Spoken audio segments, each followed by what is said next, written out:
remakes. Fortnite as a Mad Max. Wasn't a PS5 Pro announced or something along those lines? Here. Yes. Okay, that's what I thought. Why are you just using other shit that has already... Huh? Huh? What? Let's see. I don't know what's happening. Oh, okay. All right, well, Dylan didn't like my last prediction, so I have to come up with a new one. Dylan just told me it was stupid and that I was a fucking idiot for thinking it. Yeah, I think that's exactly what he said. I heard That's those what I words heard. come out of his mouth. Mm-hmm. I did too. Sorry, it's just for some... I don't know how, but sometimes I get possessed by, like, spirits and shit, and that one was just your dad. So, my bad.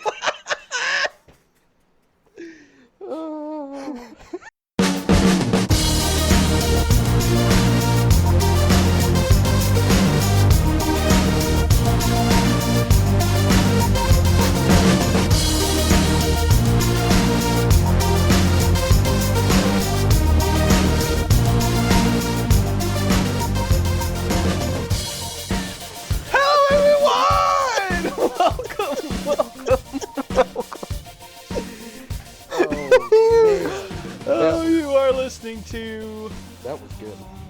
Hunting Pixels, the one and only official Dad video game podcast of Culture Bomb. We 2 out of 3. have, yeah. I wish mine was dead. Does that count? Close, yeah. Okay, cool. Jesus fucking Christ, it's already off the rails. Yeah, this is crazy. This is what happens when I come back. God, yeah. Literally, me and Dylan are kind of like the glue that hold everything together in a serious state, and then once you're in here, it's just complete chaos. I'm just fucking it all up. That's what I'm here So you're for. the sauce, Austin. You're the I am sauce. the sauce. I am the sauce. You're welcome. Jesus fucking Christ. This would be significantly less fun without me, so you're welcome. I agree. I agree. We're back. It's the end of the year blowout thing that's actually at the beginning of the year. But this is the last part. We're done. We're wrapping this thing up. We did it. We did it. Yeah. So we mixed it up a little bit this year. We did the sequence out of order. We did our categories and then our game of the year. And now we're doing our predictions episode. So we're all going to go over some predictions for the upcoming year. And we are also going to go over the predictions of last year and see who is our queen of the podcast. So let's not dilly-dally. Oh, actually, we do have some other things that we're going to do, but, whatever. Anyway, I am, of course, your host, the one and only Blickety-Bop, Bebop, Josh McMullen. And I am joined by my co-hosts, Austin Orphan Annie Stevens and Dylan Left Alone Martin. God damn, dude. That was right. It is wild to me that you guys joke about your dead fathers that much. That's what else can I do? What am I going to do? Cry about it? I mean, maybe. Maybe you should cry. Maybe you should stop being a toxically masculine man, Austin. Yeah, I got over all the crying when he left, so I got all that out of my system at a pretty young, ripe age. Lord. Anyway, yeah, you guys doing good? It's been a couple days. I don't think it's actually been a week. I think didn't we just record? Yeah, Or am I kind of. crazy? Last few exactly yes. a week ago. Yeah, Was it a week? Was it a week was. ago? I felt like it was Friday. on Wednesday. Yeah, I thought it was Friday. Nope. I don't know how any of this shit works. Austin, To be I'm honest with you. positive it was Friday. No. Friday I did a brake job, so I know it wasn't Friday. Was that now? Define what a brake What job is is. today? Is that where you it's go and blow someone in like a Uh-oh. garage somewhere? Whoa! I was trying to figure out what day it was. If you want it to be. That's entirely up Okay. to you. Either way, I didn't get paid for it. Oh.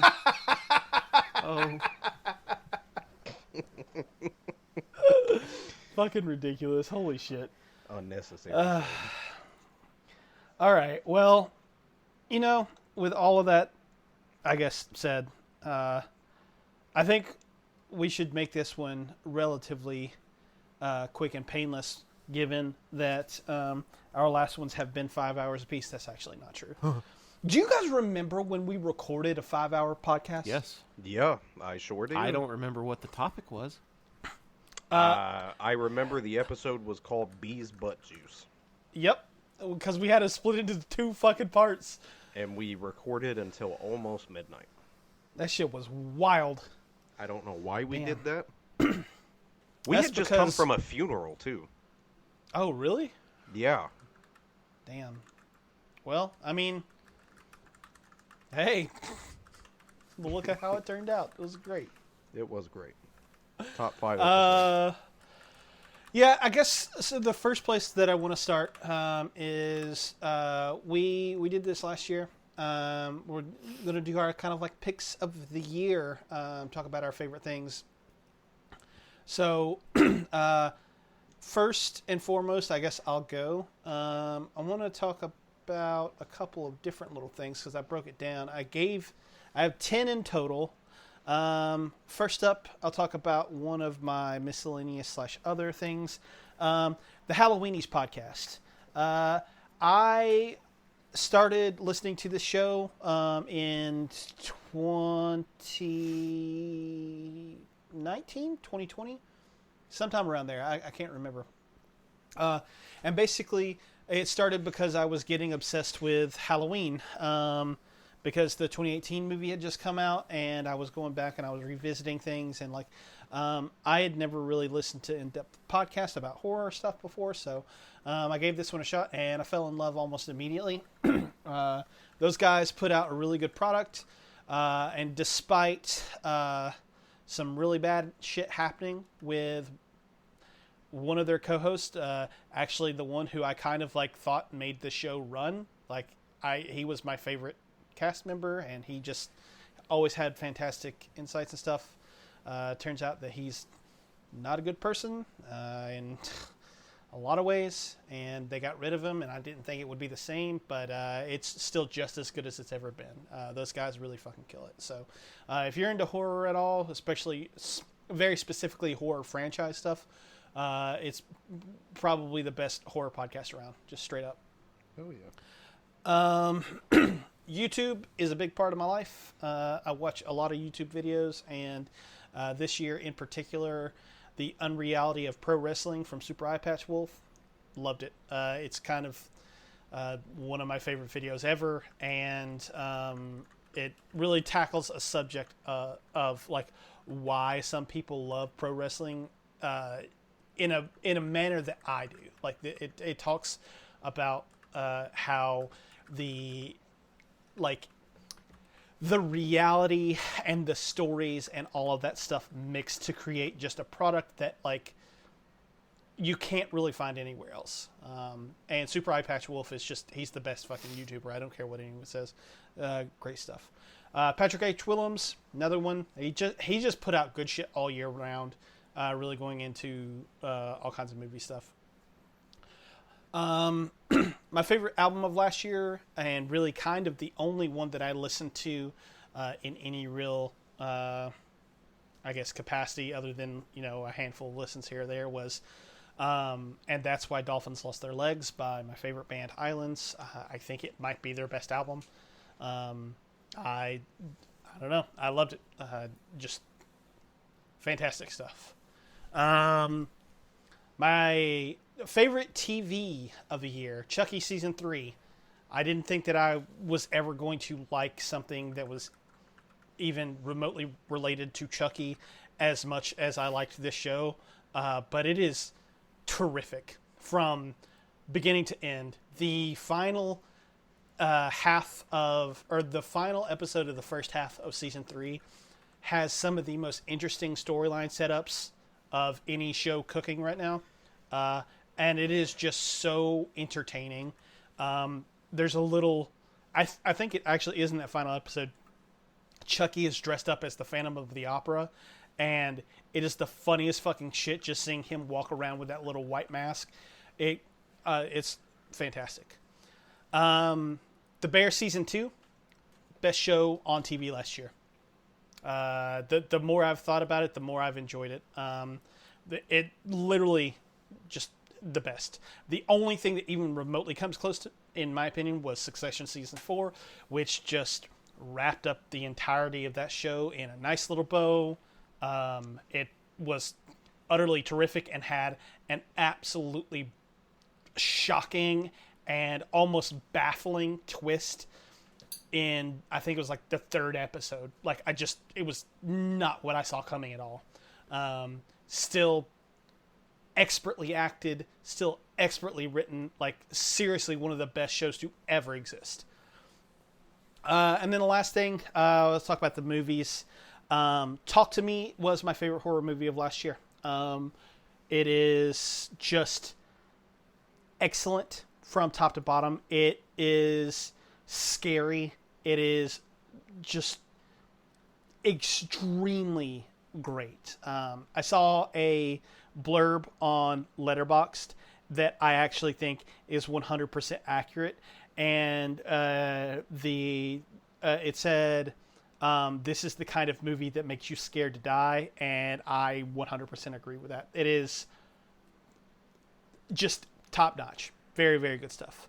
Arguably, I'm still going through my rankings and trying to determine how I really want to rank my final, like, top roughly 5 or so movies. But definitively inside my top 3 as of this moment is The Holdovers. The Holdovers feels like a movie completely out of time. It just feels like nothing else that I have seen in a very, very, very, very long time. It feels like it's ripped directly from the 70s, which is when it takes place and what it's inspired by. But it is just really, really good. Very heartwarming and also very sad. And kind of has a lot of parallels, I think, to a lot of modern society. And yeah, just terrific. And then last but not least, probably my favorite movie-going experience of all last year was the entire Barbenheimer phenomenon. Just getting to kind of live in a time where people are excited to go see movies that aren't big, gigantic fucking MCU, DC, basically comic book movies for the most part, or like sequels to other things, was really, really beautiful for me personally, because I am the kind of person who really wants creative shit to just thrive all the time. I would prefer seeing new stuff that no one has ever kind of done before over, the 10th Marvel movie that feels like it's the fucking 50th. Both movies, again, are currently in my top 3. I need to watch them. But Barbie's excellent. Oppenheimer is maybe even better. Just really fun experience, and yeah, good shit. So Still haven't seen Oppenheimer. I really want to. I still haven't gotten to it yet. it's coming to Peacock in February. So Peacock. yep, I do recommend.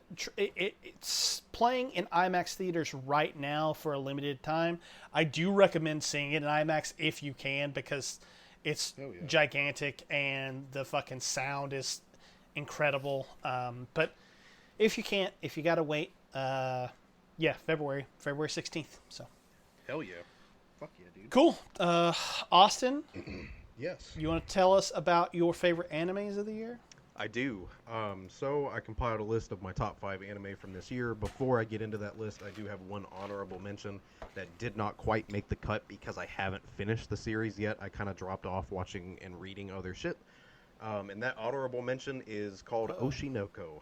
It is about a Japanese teen pop idol who she has twins and is brutally murdered in front of one of her children. One child decides to grow up and try to figure out the mystery behind her murder, and the other child decides to follow in her footsteps and be a teen idol. And it kind of deals with the dark, perverted, nasty side of this Japanese teen idol industry that really shouldn't exist, as although it does. I just heard that noise in Discord. Is everything good? No, that's not good. Okay, cool. My mic cut out. Just texted off. him, so we'll see Fix that. Hello? if that got fixed. Hello? Just be right there. Hello? Hello? What the fuck is going on? What in the... Oh my god!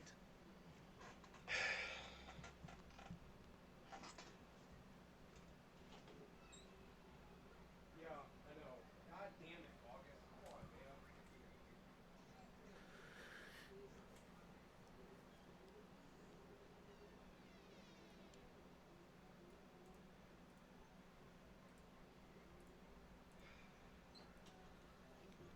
What in the fuck is happening?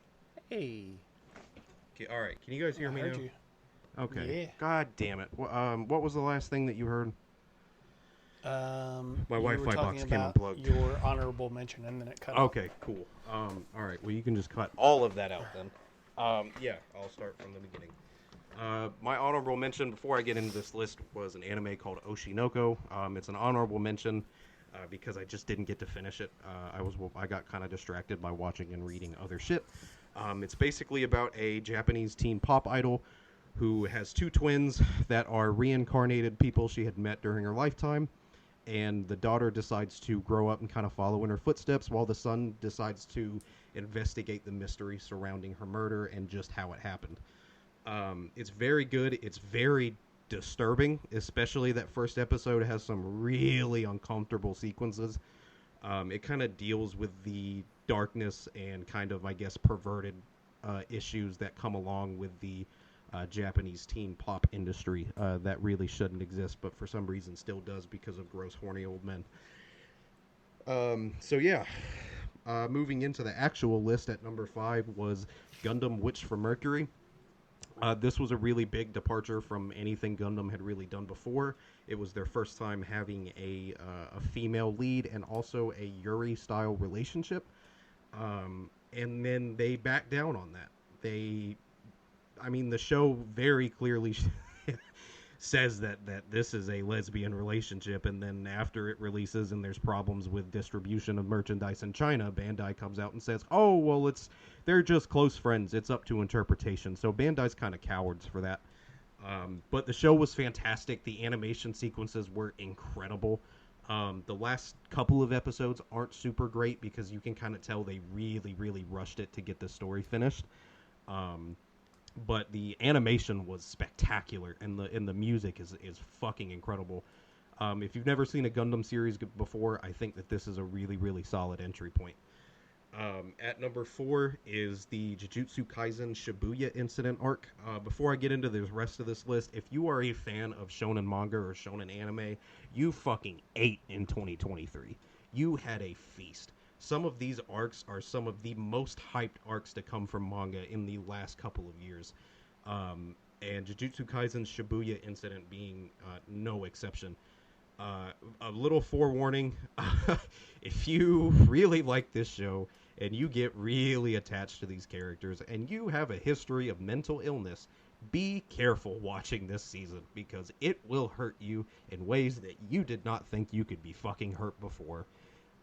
It's very brutal. Pretty much every character close to the main character dies right in front of him during this incident. It's very tragic, but again, some of the animation, the fist fights alone in this arc are some of the best I think I've ever seen in anime in a really long fucking time. The animation is so fluid and seamless in these combat sequences, and it was great. Coming in at number 3 is the My Hero Academia, the Liberation War arc, and the Vigilante Deku arc. I won't get into it too much because I know there are some people like Dylan who are just now starting My Hero Academia. But these were incredible. The Liberation War arc is basically an all-out war between every hero in Japan and every villain in Japan, and there's lots and lots of heavy casualties on both sides. It was an incredible sequence. It's very touching. A lot of characters that had been out of commission earlier in the anime make a return, and that was fucking awesome. And there's a lot of family secrets that get unraveled. A lot of fans speculated for a long time. Some you really don't see coming at all. And then following that, you have the Vigilante Deku arc, which is basically Deku deciding to leave UA because he doesn't want people to be in danger anymore. He wants to kind of handle this on his own. And it doesn't go too well for him. Up next at number 2 is the Attack on Titan finale. For some fucking reason, it took them 3 years to wrap up the final season of the show, but watching it, I can absolutely tell why. This is probably... Attack on Titan was probably one of my favorite animes in the last 10 years. Its storytelling is just something that I feel like I've never seen before. The amount of depth and layers in this story is... I mean, we recently started rewatching it with one of Madison's friends a couple weeks ago, and, like, we're noticing shit now in the first season that references the final season, and we're like, holy shit, dude, like, all of the answers to the questions that we had were literally right in front of us the entire fucking time. But you just don't really know what you're looking for, and that really just blew me away. The final episode was animated beautifully. The music was spectacular. It was just great. I don't think I've ever cried that hard watching an anime in a long fucking time. And finally, at number 1 is the One Piece Gear 5 and the End of Wano. I recently got into One Piece in 2023. I read the entirety from... I think I started actually sitting down and reading it between August and September, and I finished sometime in the middle of November. So I knocked out 1,100 chapters pretty fucking quick. And One Piece, I mean, it's one of my favorite animes ever now. I think that I think it's a masterpiece. I think it's a masterpiece in storytelling. Some of the earlier parts, animation, really aren't fantastic for the years that they were releasing, but now it's... I need to sit down and see what the budget is per episode, because the entirety of Wano is just fucking beautiful to look at. Every fight sequence, every tiny little animation, especially the whole Gear 5 animation on its own. It basically, when Luffy goes into this Gear 5 sequence, he has this almost like Toon Force kind of ability. And it's very, like, the entire fight between Gear 5 Luffy and Kaido is based off of Tom and Jerry. And if you grew up watching Tom and Jerry, you can really pick up on some of the scenes in the fight and be like, oh shit, like, I remember Tom and Jerry doing that. Like, it's very goofy, and a lot of people didn't like it. A lot of people didn't really like that goofy departure, but that's kind of what One Piece always has been. It's got its dark and mature moments, but it's also always been a pretty lighthearted story, especially from Luffy's perspective. He's a very lighthearted and innocent guy. But it was beautiful, and again, it's one of my favorite animes of all time now, and I can't wait to keep watching. And yeah, 2023 was a super, super good year for anime. There's a lot of really good shit announced for the next coming year, and I'm excited for what this year's got.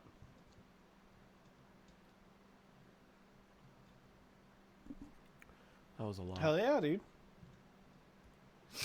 Well, But to cool. carry on what he said, I did start My Hero, Josh, and I fucking love it. That's awesome. Yeah, I bet you do. Oh, you don't like it? No, I haven't. He's started never it seen yet. it. Oh. You should. Oh, okay. I was Yeah. like, am I'll get to it sooner rather than later, but I have a lot of other stuff that I want to get to before then. Gotcha. I just chose 3 albums in no particular order this year that I enjoyed listening to that came out this year.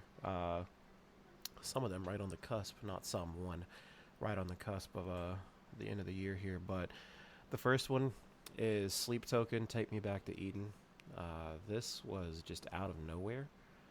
I went off for my job somewhere for training, and then someone told me about this album from a band I'd never heard of, and I was under the impression I was going into a metal album, and while they certainly have elements of that there, this is one of the most hodgepodge genres or bands I've ever heard. They have a really, I don't even know the word. They have a very interesting style, and no two songs are truly the same, and the whole album is a fun ride. I really enjoyed it. And then Cannons, this is the one that came out, I think, in November, December this past year. This is Heartbeat Highway, and Cannons is kind of just like this, kind of at like an indie vibe. Just really soothing melodic music with incredible singer, and this album was a lot of fun. And some of the songs blew up. I don't know about blew up. Some of the songs did really well as singles, but there are songs on this album with like fewer than 200,000 plays, and that is doing this album a disservice because it's really, really, really, really good. And then the last one is from Odessa, and it's The Last Goodbye. So if you've played any of the Forza Horizon games, you've probably heard an Odessa song in there at some point. And this music is just kind of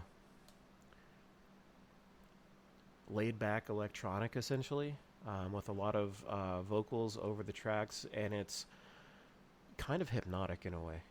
It's a really fun album. Some of the songs on this one blew up, too, and I mean really blew up, like high millions of plays, I don't remember, but really fun time, and I enjoyed all of these albums, and I don't think I listened to much new stuff this year, as opposed to just kind of cultivating playlists for certain things, utilizing a lot of old music or just music that kind of came up. I don't know if you you don't use Spotify, but Spotify has like this DJ thing now, and it's awesome because it's like an AI DJ, and it's really fun because I find a lot of new music that way. So when I say new music, it's not like new releases, just new music to me. So that's what I was doing a lot of. But yeah, those are my 3 picks. Heck yeah, dude. Yeah, I listened to that Sleep Token album. It was a handful of times, and it's just interesting, to say the least. Interesting. It's So, wild. But yeah. I'll check out the Odessa, though, because I know that I've heard that before. Like you said, in Forza Horizon, Yep. so I'll check that out. Yeah, it's really good. I reckon for you too. I think you'd love Cannons, to be honest with you. Okay, hell yeah. Yeah. I'll check it out for sure. I think Justin. Speaking likes of playlists, though, I guess we kind of have an announcement, sort of. I'm very bad about updating the community Spotify playlist, and we're going to be handing that over to Dylan. Dylan's going to be taking care of that moving forward. So yeah, I'm gonna start working on the February playlist right now. Might throw it up early just so people can get a head start on it, because we really didn't have one this year. This year, right. Well, I mean, technically this year. And I know it's only like a week left in this month, I think, right? Yeah. Yeah. So I'll throw it up early, but yeah, it's music time, fellas. Add your shit. Hell There'll be yeah. a theme. Well,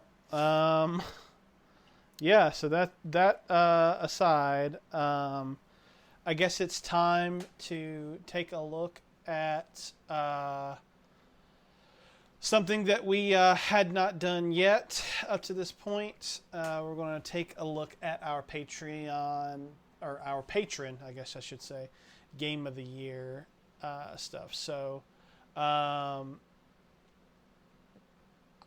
every year we kind of I ask our patrons to, hey, give me your top 5 games of the year, and we read them out on the show, and then I do some tabulation and whatnot, and I come up with the patron top 5 games of the year. So I'm going to run through these really quick, but Tony gave me his 5, and they are Number 5, Fire Emblem Engage.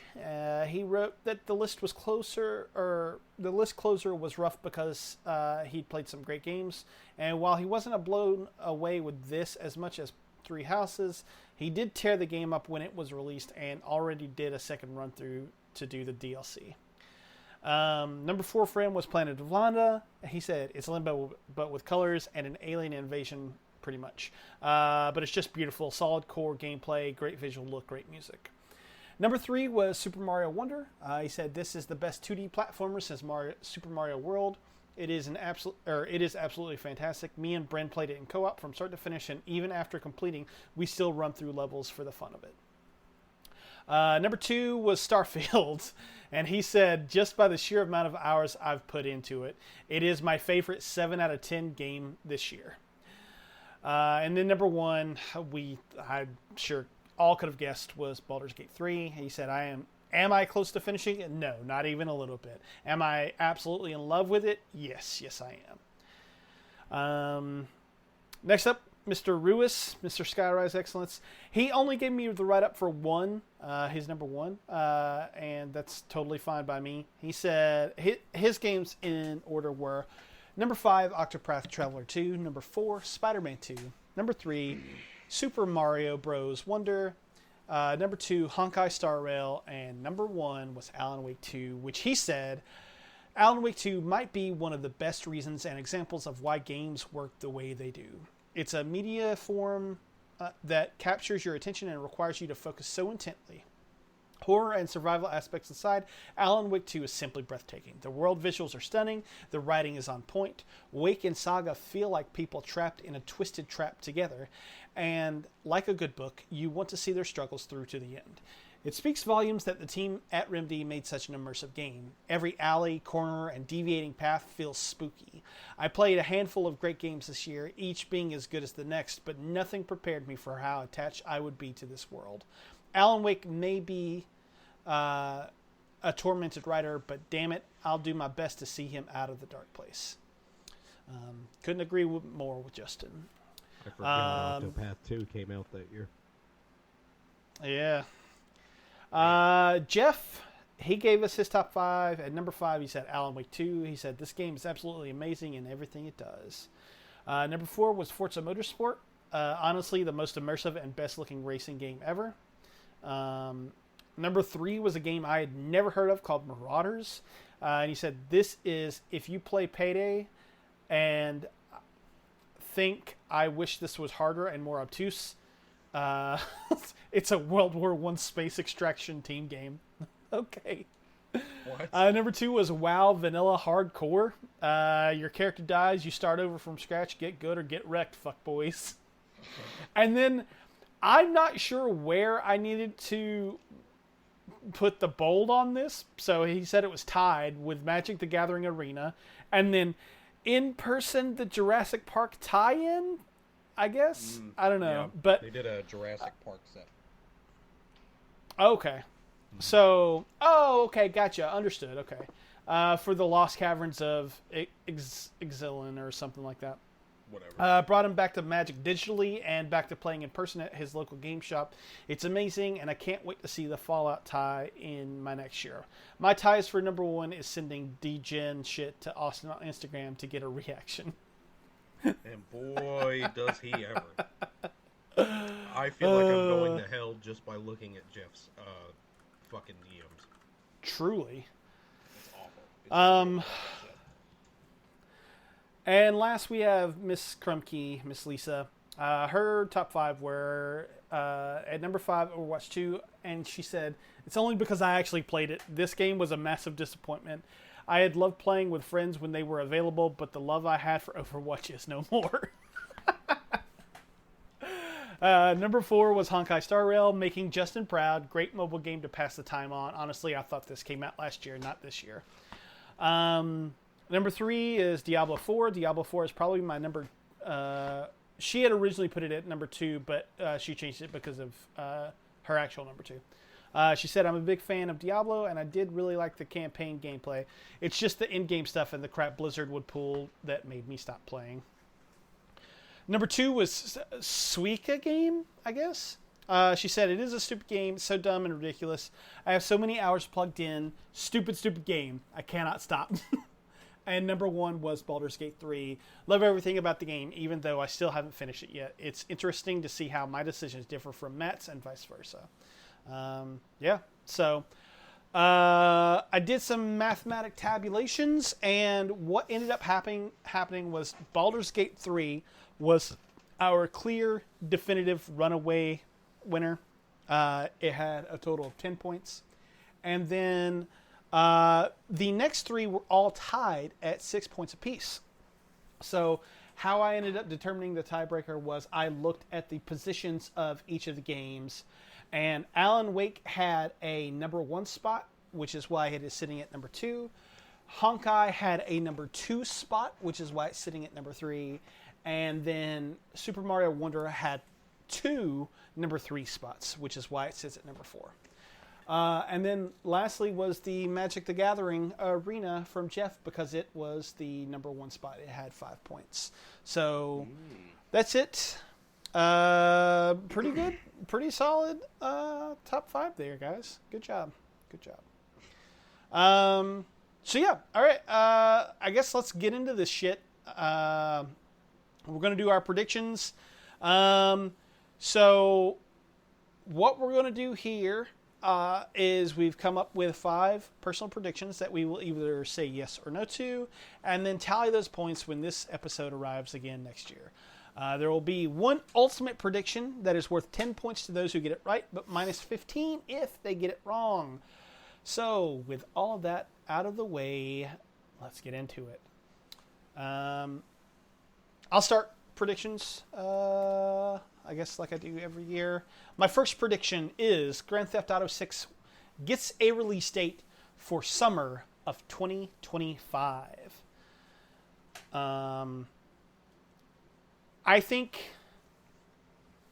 I say yes. I think that's going to happen. And here's my reasoning behind it.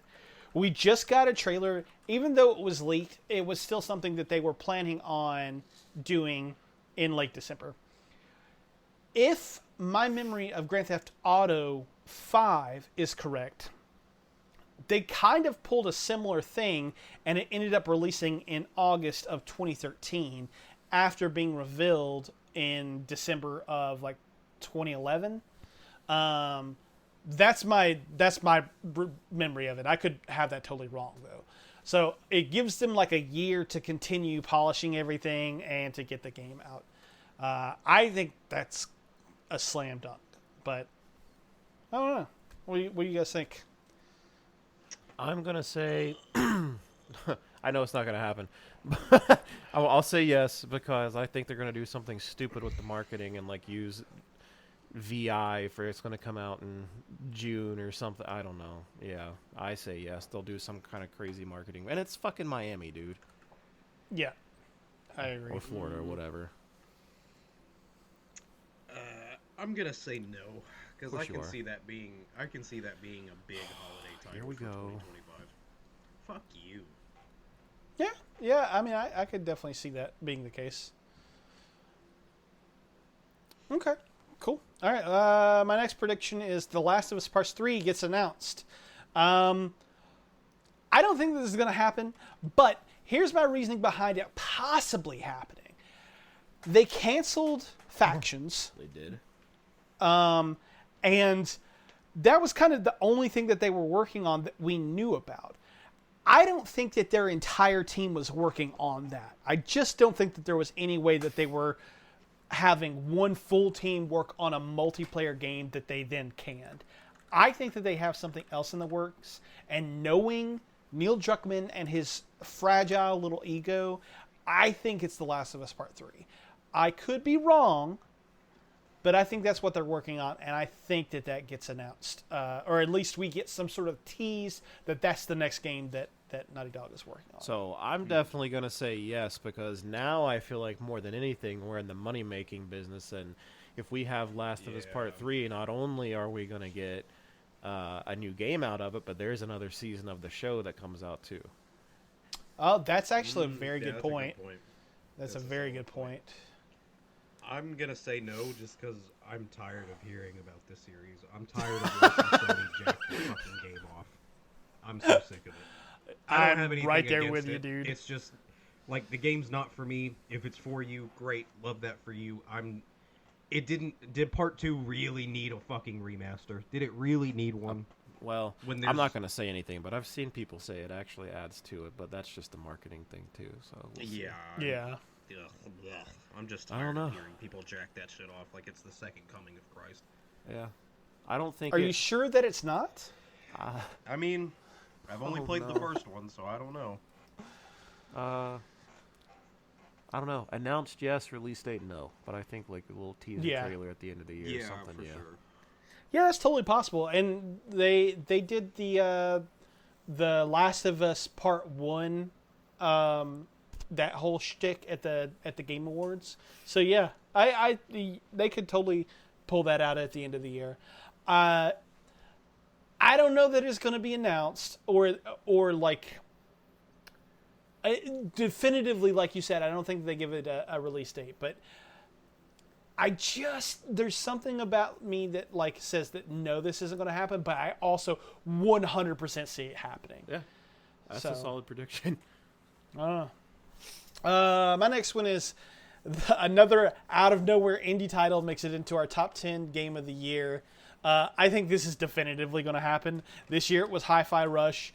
The year before that was Cult of the Lamb, I think. I think that we've had an indie game. Hades was number 2 in our very first go at it. So I think that this is like a slam dunk, easy peasy. For sure, yeah, definitely. Especially because of what we talked about. I don't know if Austin was there, but this year is full of indies. Yeah. Like 100. slap full. Austin, capitalize your shit. No. No, I'm not going to just because. No, you just never were in the first place. Well, now Anyway. I'm definitely not. Yeah. Go ahead. My next prediction is Final Fantasy XIV Dawn Trail will be my game of the year. I'm very torn on this one because When does I it come see out? it happening. It's supposed to be coming out summer this year, so Oh, okay. somewhere between July and September, I think, or no, June and August, somewhere in that time range. Oh my god. I'm torn because I think that Final Fantasy VII has the capacity to do that also, Rebirth. But I think I really think that it'll depend on whether or not I am able to get through the rest of the expansions for 14 before the end of the year. If I'm able to get through all of them, then I'm definitely going to play Dawn Trail. And more than likely, I think it does it. So I'm going to say yes. Okay. That's crazy. I'm saying no because I think it'll be another game. But yeah, okay. Yeah, you know what? You're probably right because I did not expect Alan Wake 2 to come out and fucking blow me the fuck away like it did. But Yeah. Dude, imagine the fucking secret drops this year. yeah. Yeah. Yeah. I'm Okay. gonna say no just based on how recent modern Final Fantasy games have done for you. Yeah, I mean, that's fair. That's a totally fair and accurate statement. So, all right. My last prediction is that the Switch 2, or whatever the fuck it's called, will not be released this year during December. I think it's going to be March of 2025 and be a very similar drop to the first Switch.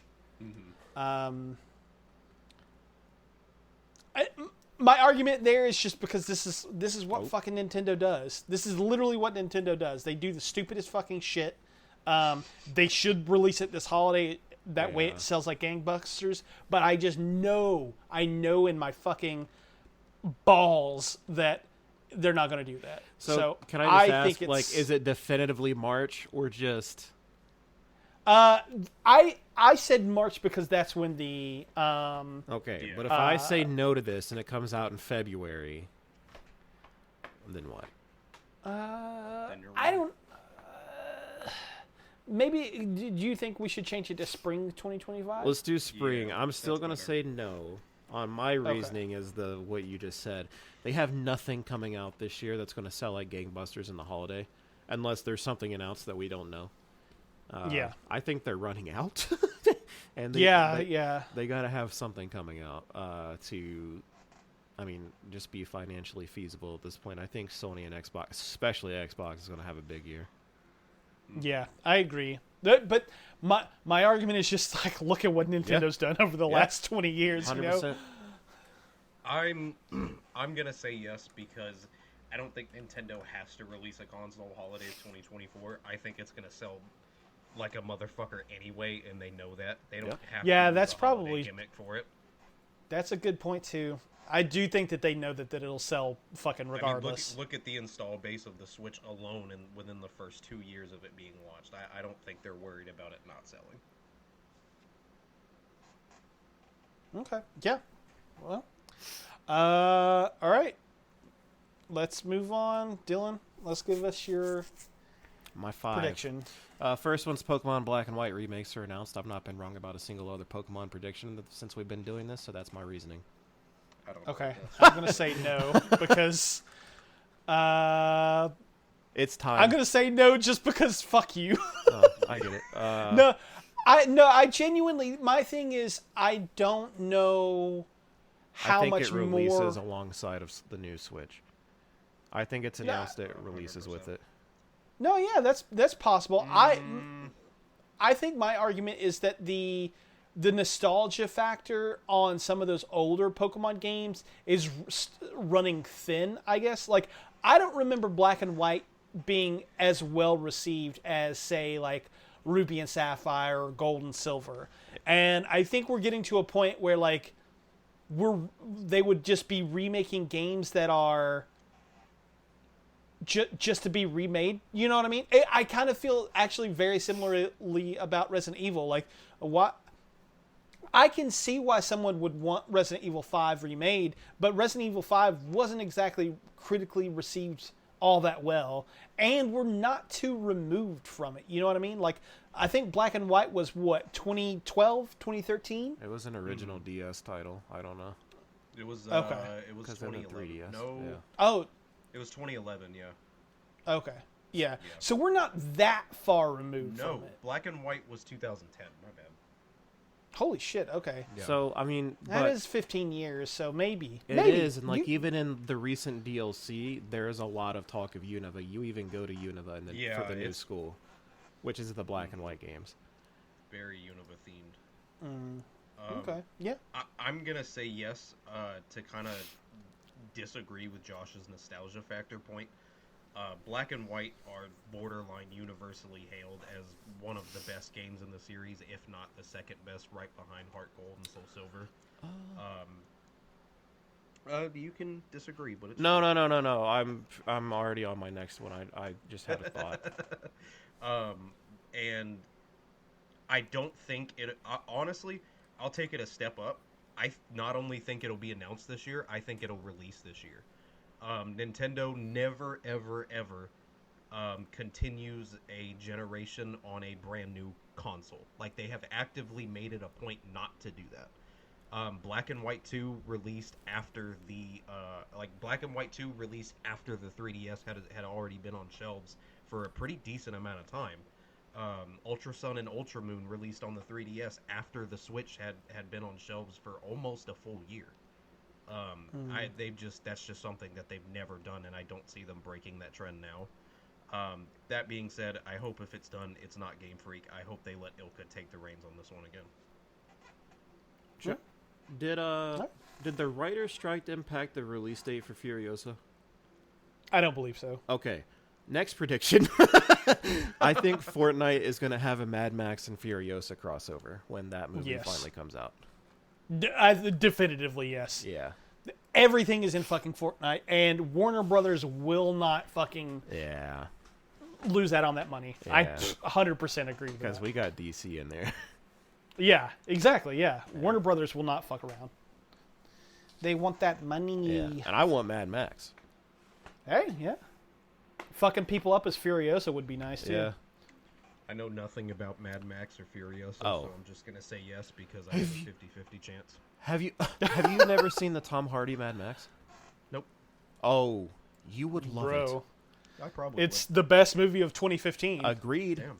Yeah, never seen it. Next predict. Pal World has a critical fall off in player base by year's end. Oh yeah, 100%. Not only because I think that like I think people are really like into it right now because it seems like it's kind of new and fresh and stuff like that. But I think that one of two things is going to happen. Either Nintendo is going to get litigious, which they should. Let's be honest. Yep. No, they shouldn't. Yeah, dude, some of those Some of designs those are designs are straight up spot on. fucking Pokemon. Like, Yeah, I but it's looked not at like one and I'm Game like- Freak has never been caught plagiarizing before either. Okay, there's a difference though because we have a $1 billion company against whatever the fuck Yeah. Pal World is. I don't think it's going to Yeah. happen. I don't think Nintendo's worried about it. I They don't need to think be. it is either until it becomes a problem. Yeah. But and they may be not, Yeah. right? They might not. But But it's either going to be that or it's going to be this is a single guy developing this, right? So like it's either going to not have any content going for it and people are just going to fucking forget about it, or Nintendo's going to get litigious. Yeah, because the demand for this is going to be super prevalent now. Like, we have how many players playing this simultaneously? Either way, the lot. drop-off's going to be substantial. Like, we're going to go from millions to maybe 100,000, maybe. Oh yeah, I I- agree. I personally don't see that happening because the game, I've put a good amount of time into it, and the game's a lot of fucking fun. I'm having more fun with this than I have in a Pokemon game in a hot fucking minute. Yeah, I refuse. I will not play this So, shit. I think And it's not great. even a Pokemon thing. Ugh. Next prediction, last prediction. I think, nope, that is not my last Nope. prediction. Concerned Apes, the Haunted Chocolatier gets a release date. Please, God, let it happen. He announced this. It's been a few years since he's announced it. My only issue is that he's currently working on the 1.16 update, I believe, or I don't know which update it is, but there's another Stardew update coming that's adding a substantial bit. That being said, I wouldn't foresee the release date being this year, but I could see him at some point in the year being like, "Hey, I'm really close." So I'm gonna say yes on this. This could be this year's Bloodborne for me, for all I know. Like, I'm just hoping because I'm a super fan, but I think it's been at least a few years now, so I think it's only a matter of time because the new Stardew update will be here, and then that's what he's full steam ahead into. And it's looking good already. Hell yeah. Okay, cool.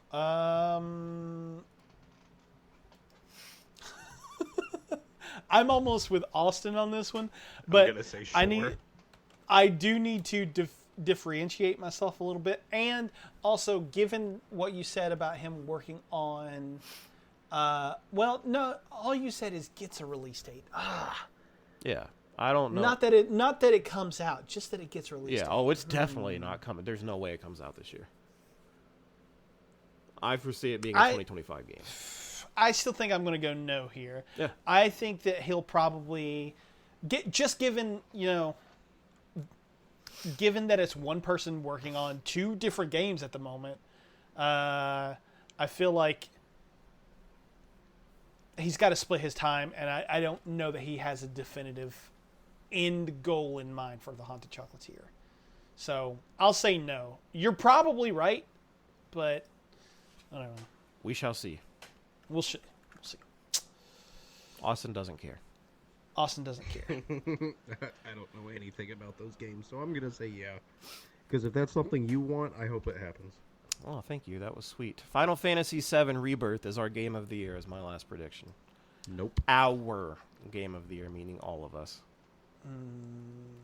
Like on the podcast, or Yes, the three of us. oh, okay. Well then, yeah, I could see that happening because I could see myself getting outvoted on that one.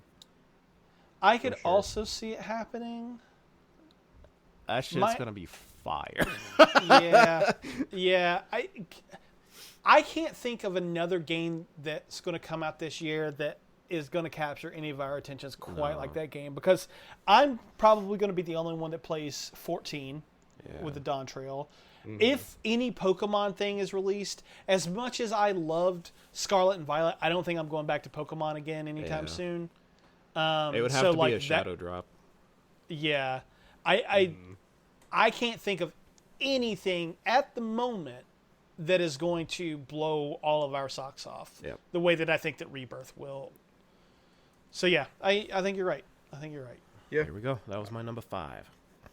Hell yeah. Awesome. Well, Austin, let's get your 5 in. All right. My first one is another Pokemon Legends style game is revealed. I don't know if it'll release this year.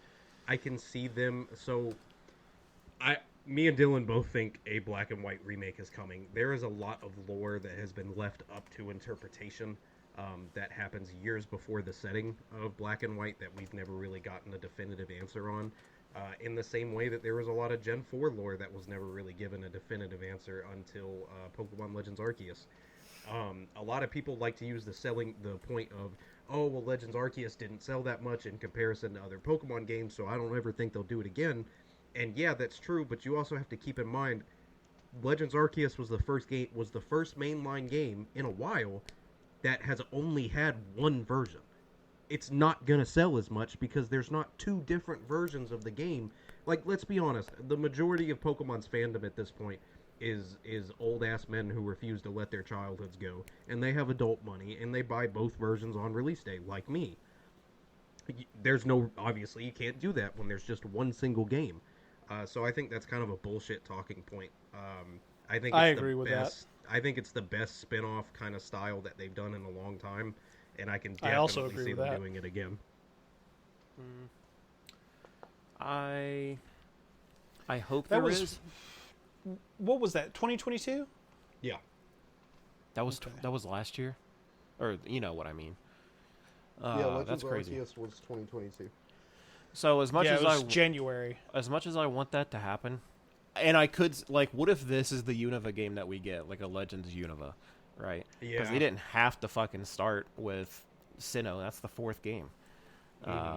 2 great gens for this would be either Johto or Unova, because that both have some really fucking awesome like prehistoric ancient shit to go along with it. Yeah. With like the ruins of Alph and the Johto side, and then everything with the legendary beasts, and then on the Unova Burning side, Tower. yeah, Burning Tower, all that shit, and then on the Unova side, you have like the fucking desert with Volcarona and all that, and then like, you know, the ancient dragon stuff that could come from it as well. So that would be cool. I'm gonna say that we get the remakes over another Legends game though. As of I'm right just now. saying revealed. I feel Yeah. like they're gonna do. I could see them doing it in a similar stance or in a similar way that they did BDSP and Legends Arceus to kind of have them tie in together like that. I feel like this would be a really fun announced title next year in the summer if Josh is right and the new thing releases in the spring. I feel like this is an awesome summer announcement. Like, hey, here's a new Legends game coming out on this new console. I It agree could with be, that. but I don't see Pokemon doing that. I don't see them breaking generations like that. We'll see. Yeah. I could be wrong. My argument is no also, just because I don't think that there's been enough time between it. Knowing the dev cycles now are taking like 4 to 5 years, I just don't think that there's been enough time since Legends Arceus for it to come out. Definitely. It's also the Pokemon Company, and 6 months is enough time for them. So Yeah, I mean, Exactly. fair enough. that is a totally fair point. The quality control department doesn't exist at Game Freak, so oh man, they don't have anybody for that. My next prediction is still no news on Metroid Prime 4 because I just straight the fuck up don't believe this game exists. I don't think it's a real thing anymore. I think it's been silently canceled. I don't think it's a thing anymore. There has been nothing since. I believe the last bit of information we got was the game was canceled and handed to a new studio that completely started development from the ground up. And even if that's the case, I think that came out in 2021. So I don't even know, like, even if this game does still exist, with that being the case of it being canceled and handed to a new studio, I don't think it's ready to be revealed.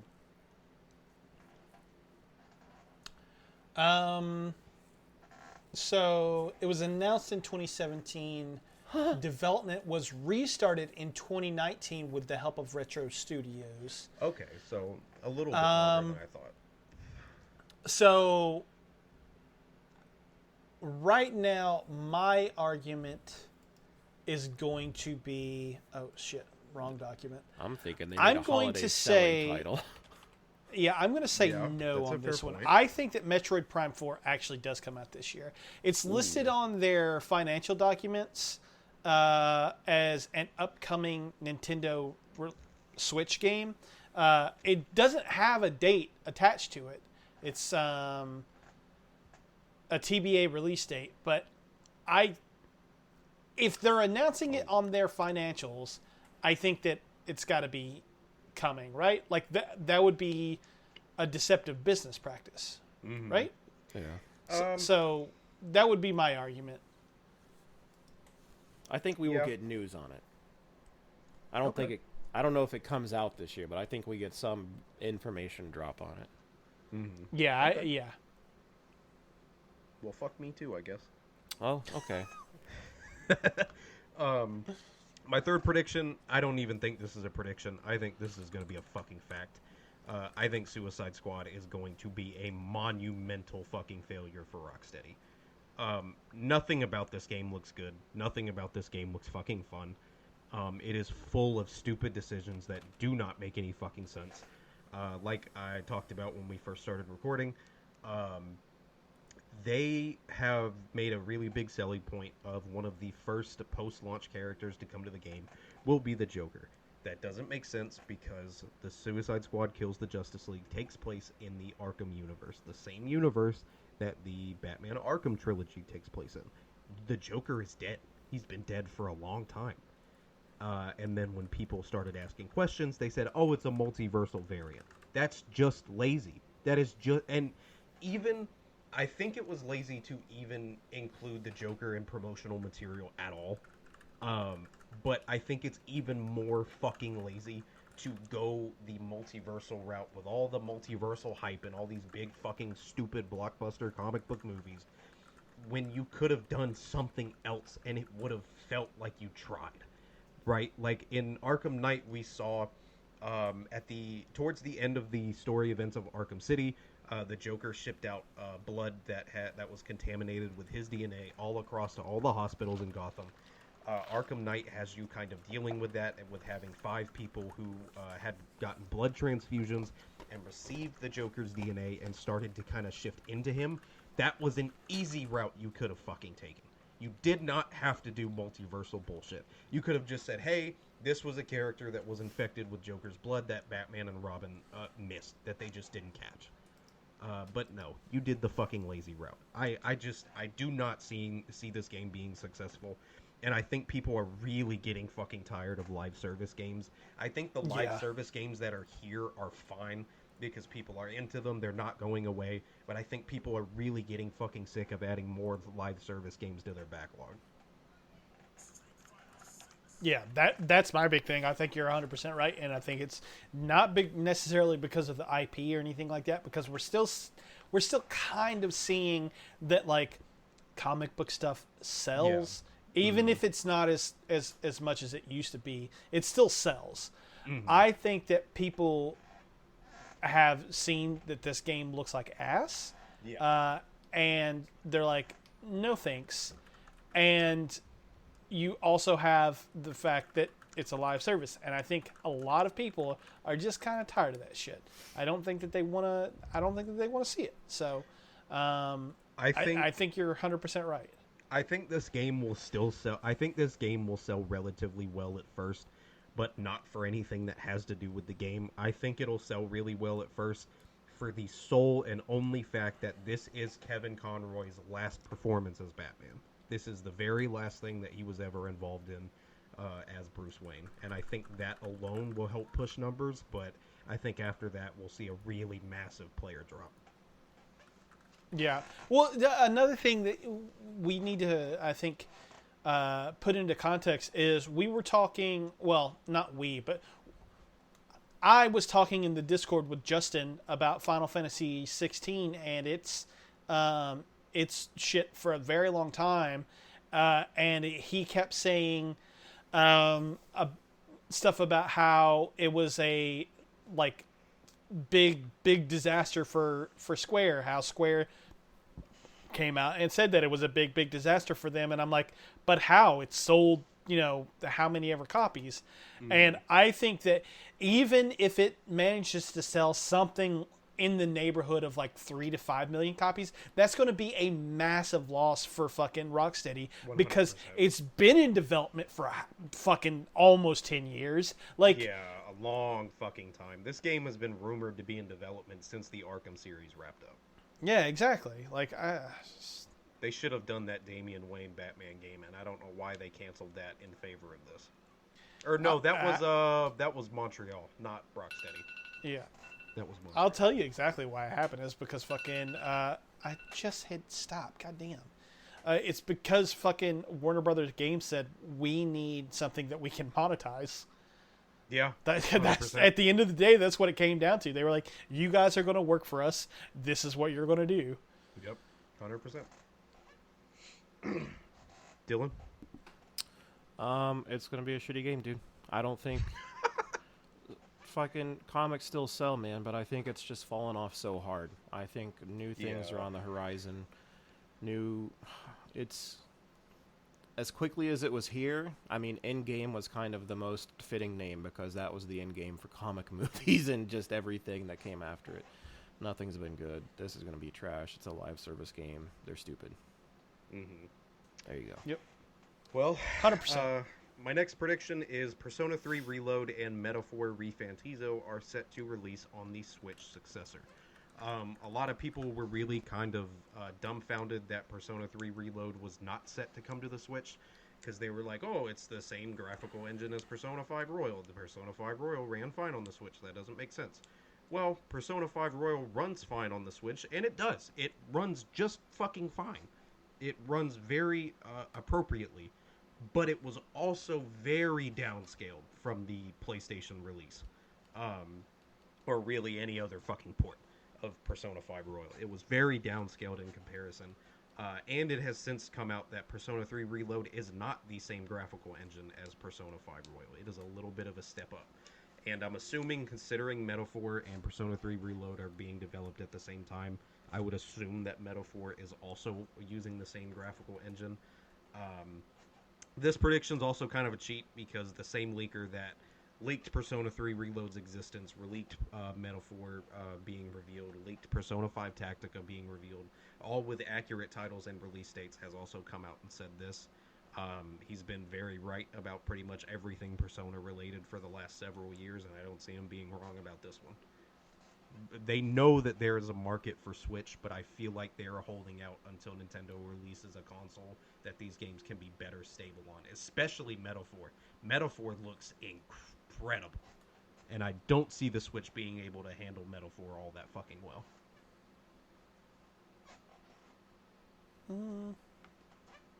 Yeah, I can see that.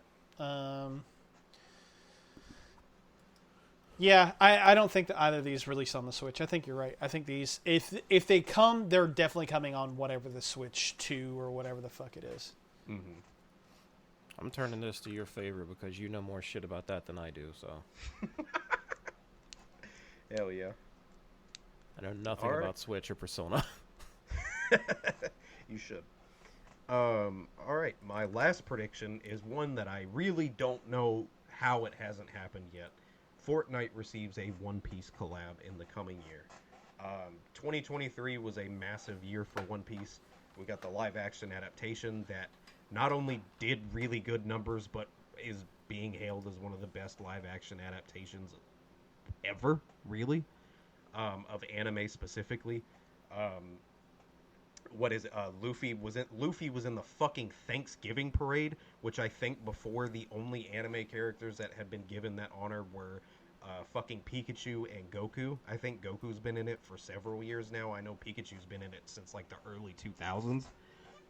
And then Luffy got his chance. There was also a fucking NFL team that completely redid their entire stadium to be One Piece themed.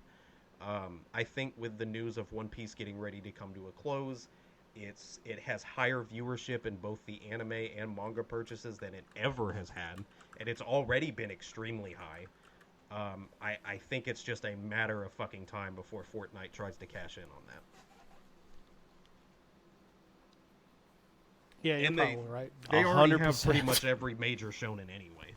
That's my reasoning too. They have so much shit on there. Naruto, DBZ, My Hero. What did they just add? It's not a. I don't think it's shonen, but the fucking. Is it Jujutsu Invincible? Kaisen. No, they have. Yeah, They have that on there too. yeah, they have Jujutsu Oh, Kaisen skins. dude, One Yeah. Piece is coming. They have Gojo, Itadori, Nobara, and Megumi. No Bleach though, right? Yeah, no Bleach, which is also odd. Which is also very odd. Yeah, I see One Piece coming before Bleach though. Yeah, 100%. It's coming. It's just a I'll matter give of you a fucking yes. time. It's gonna be a. It's gonna be a good. Oh my God, Jeff said he just added 2 songs to the playlist. Oh, that's not good. Okay, it's Prince and 2 Live Crew. That's fine. Dude, if they add it, Oh, if they do no, a One it's Piece me so collab, horny. my wallet's Alright. gonna hurt. That's It's a gonna live hurt my bank reaction. account so bad. No, it's just for one day. Huh? It's just for one day that your bank account will hurt. Yeah, sure. Sure. Until they do another wave of it. And I think that's it, right? Yeah. Kind of. Except Alright, for the see you guys 10-point next week. bonus. So we have the 10-point bonus. This is what I've come up with this year. I think Dylan will lead us in the backlog challenge. Austin will play the most games overall, and I will play the most new games. That's fair. I 100% agree. When I read this, I was like, that's the most spot on thing. Yeah, 100%. I can get behind that. Would you, when you say Austin will play the most games overall, is that finishing them? I hadn't thought about that, but Hey, I finished Yeah. a lot of games this year. Yeah. that was what my head Okay. was at. No. But because if we go with just play, I will play the most, 100%. Well, because I just played remember that I'm the fucking. I'm gonna watch my language here. I'm the ADHD bounce around, and I play 5 games a day. I don't believe that. well, yeah. I mean, I guess that's fair. Because I don't know. I played close to 30 games last year. I didn't beat yeah. 30, but I came close to playing 30. If I counted how many games I actually played, it would be terrifying. I think that I will lead the backlog challenge, and I think you will play the most new games, and I think you will finish the most games out of all of us. That's what I think. I think Austin will exist. Yeah, I think so too. I finished a lot think of games last year that I couldn't add to the dock because I was over my limit. I mean, you could have added them. Yeah, but what's the point? It doesn't help. We I'm still done. support you in your endeavors. Thanks. That's sweet. Yeah. I'm gonna Yeah. say I no. do think that I end up playing the most games overall, but but I could totally see this playing out because what Austin said. I do think that he played a fuck ton of games last year that just never made it onto our list. 100%. I'm going to say no, but I think it's possible. So, all right, yeah, that's the predictions. There's nothing else left. Oh, wait. Okay, so it's time to crown our third. I actually forgot about this. Oh, God. We're going to crown our third ever queen of the podcast. So we're going to take a look at last year's predictions and deliver points based on who said what to determine our winner. All right, so our first prediction was I said that Final Fantasy 16 wins Game of the Year. We all said no. We all get 1 point. Oh, at the Game Awards, I should say. Yes. So 1 point. Or actually, I don't even need to do this because I tallied it up. Oh, The Last of Us Factions is pushed into 2024. We all said yes. And so I did want to ask about this because this was something that technically did happen and then it was canceled outright. So Do we count this? Yes. I mean, it doesn't matter because we all either get a Yeah, point. we all said it at the the end of the day. We all Yeah. said yes, so it wouldn't matter. Yes, whatever. It doesn't matter. Okay. I'm gonna say yes. I'm gonna say yes. I'm gonna say that we all earned a point on that. The next one was Liza P cracks Wait. our top 5. It didn't get pushed into shit. It's outright canceled. yes, but it's it got gone. pushed first and then canceled. Yeah, it was pushed, and they had said that it wasn't coming out in 2023. Okay. That it would be 2024, and then Okay. it just got canceled within the last 2 months. Yeah. Yeah, a month even, yeah. Yeah, okay, that's fine. Okay. At the end of the day, we all said yes. So even if it didn't get pushed, we would We all all have have the same amount of points. Anyway. Yeah. That's fine, whatever. Next up, I had said that Liza P cracks our top 5 game of the year. None of us said that it would, and it ended up at number 4. So Damn. no points there. I said Hellblade: Senua's Sacrifice will get a 2024 release date, and I wrote no. Dylan wrote no. Austin said yes. Did we think it was coming out last year? No, I don't think so. But I'm trying to remember whether or not it actually. I'm pretty sure that it got a announcement saying it was coming in 2024. Am I wrong on that? May 21st, 2024. It has no does have a definitive release release date. date. I'm seeing May 21st, 2024. Yeah, I am too. Yeah, every article is saying May 1st, 2024. Oh, this was 6 days ago. So this is new. Mhm. Yep. So I'm right. Well, here's the thing. You're right 6 days ago in fucking 2024, not last year. That's true. But, we recorded But this in now. June of 2023 at the Xbox Showcase, they did say that the game would release in 2024. Okay. So it got That's an not exact. a release date. That's a window. That's not a release date. I'm going to say it counts because we're recording this today. I'm sure you are. Well, I mean, here's the thing, Dylan. Do you want a point or no? Huh? I mean, I don't. I mean, there are. I mean, it's how intricate are we going to get with this? I don't know. It's you guys. I will let you tally your tallies. Okay, Austin, you're the deciding factor here. It said that it would release in 2024 in June of 2023. So, do we count that as a 2024 release date? I mean, if you want to get technical, it's not, but it has one now at the time of recording the episode. Fine, give it to him. Whatever. Okay. All right. We'll go that way. Lastly, I said Sony finalizes the deal to purchase Square Enix. We all said no. We got a point.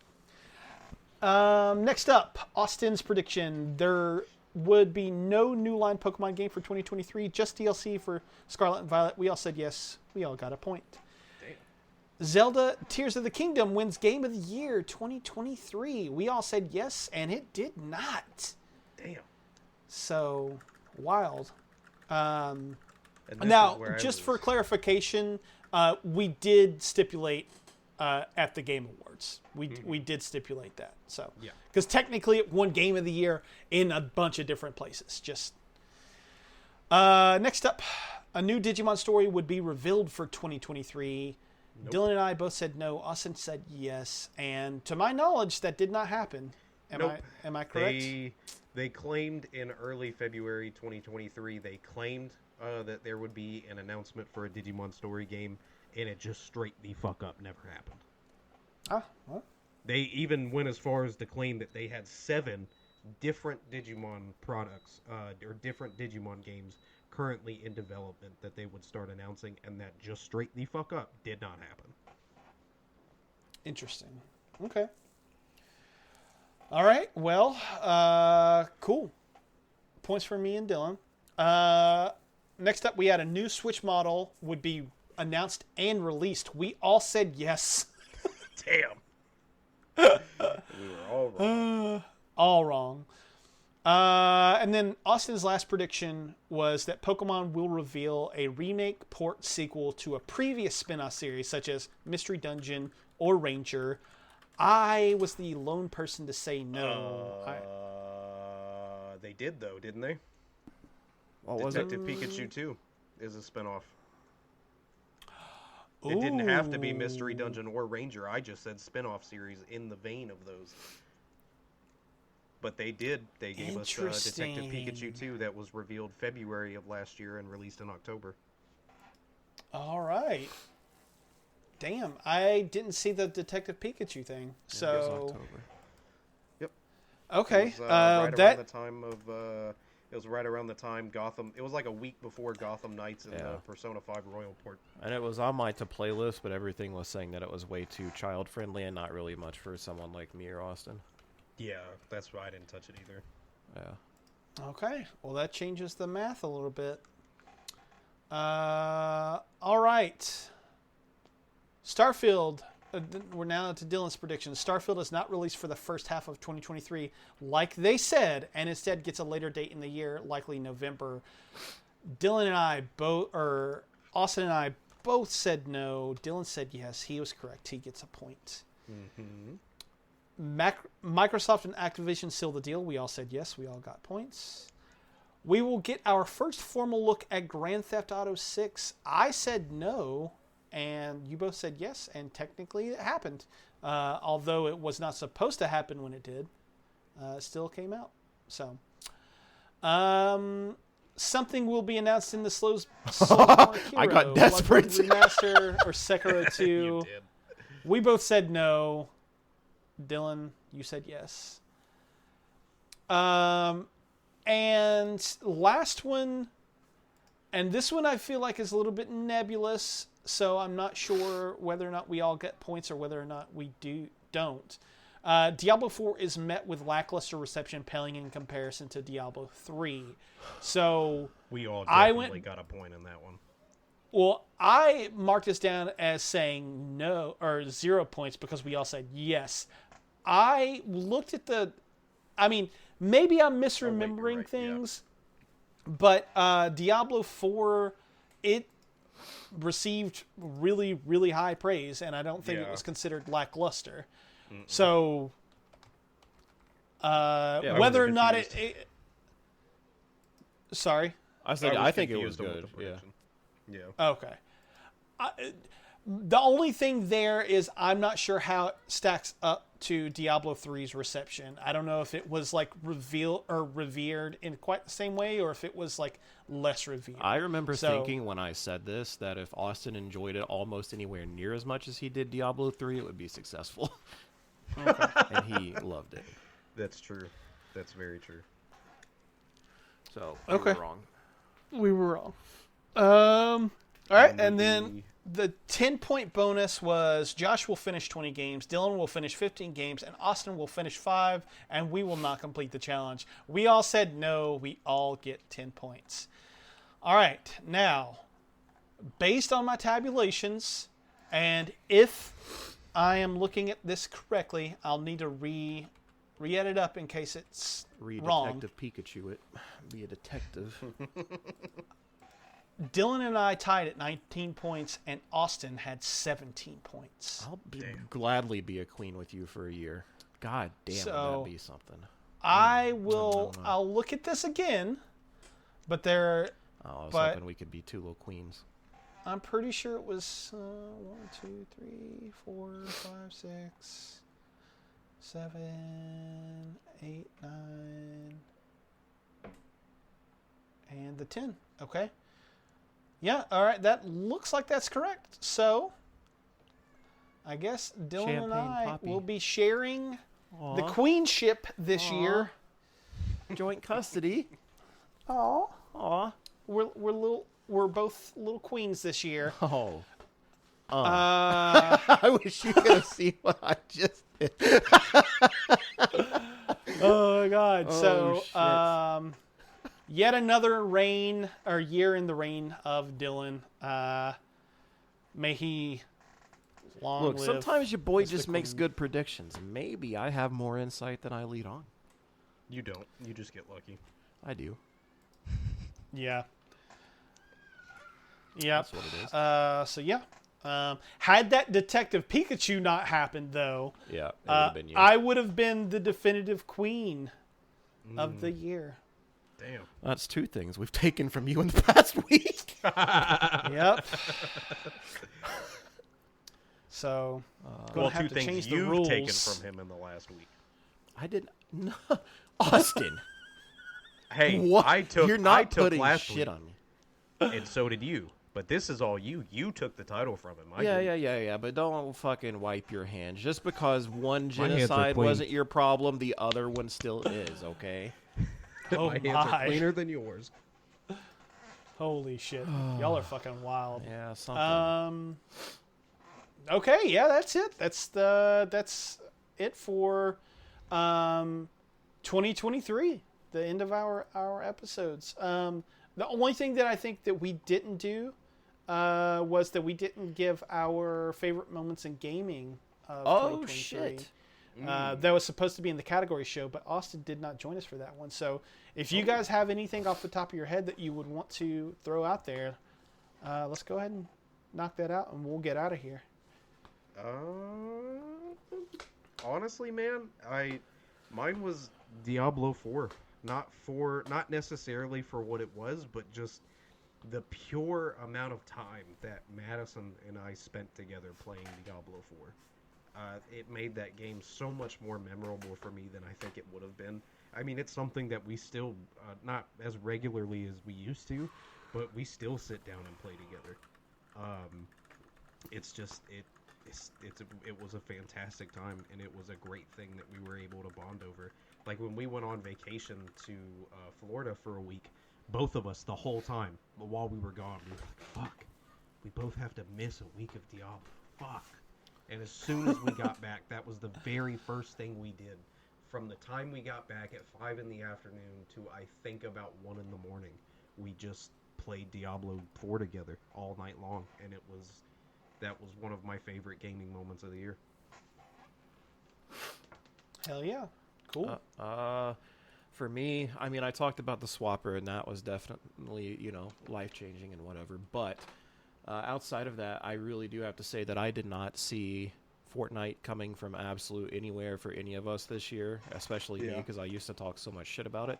You did. But it really hooked all of us, man. And I think that, I mean, I know it's Fortnite and we're praising it, whatever, but I mean, it did something that we've not been able to do a lot of, and that's brought all of us together.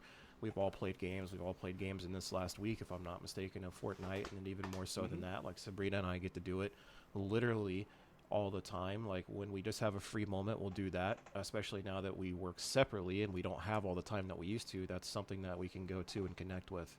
And then it's allowed you and Bryn used to play Dead by Daylight all the time. Now you guys are playing Fortnite. And then, Yep. I mean, we had a great party night the other night, the three of us. I think Sabrina joined us too. But, I mean, it's just been a lot of fun, man. And I hope that continues into this year because, I mean, we've played more Fortnite than we ever did Dead by Daylight, and that's saying a lot. Oh, yeah. 100%. Yep. Yeah. I 100% agree, and that's actually where my head immediately went to as well. Yeah. The very, very first thing that I thought about when thinking about what my favorite gaming moments this year were, Fortnite just immediately popped out to me. Getting my first Victory Royale, like my first solo one, getting my first one with you guys, like. And then just like I said, playing, or like you said, playing with you guys and playing with Bryn has been very, very nice. I wish Tani would join with us, but Tani plays grown up games for adults. You know? Other than that, the only other thing I would say is I think that getting to finally get the sequel to Alan Wake that I had wanted for so long, and having it be as mind-blowingly good as it was definitely a big thing for me. I knew I would like that game. I didn't know that I would love that game. So yeah. Hell yeah, dude. Cool. All right. Well, that's it, and it was quicker than I actually expected. Yeah. We only Yeah, clocked good. in at an hour and a half. That was a quick It's kind of episode. crazy. Cool. Well, I guess that's it for now. You know where to follow us on all the socials and all of that good stuff. Keep your eyes out on the face or not the Facebook. Christ, the Facebook on the YouTubes. I'll be having some more stuff coming soon. And I said it, I think, last week, and I'll say it again. Cannot thank the patrons enough for their support. Genuinely would not be possible without them. Wouldn't really be possible without any of the listeners. So thank everyone for their contributions. Thank everyone for just being our friends. And can't wait to do this again with you two more throughout the rest of the year. So that all said, until next time, goodbye.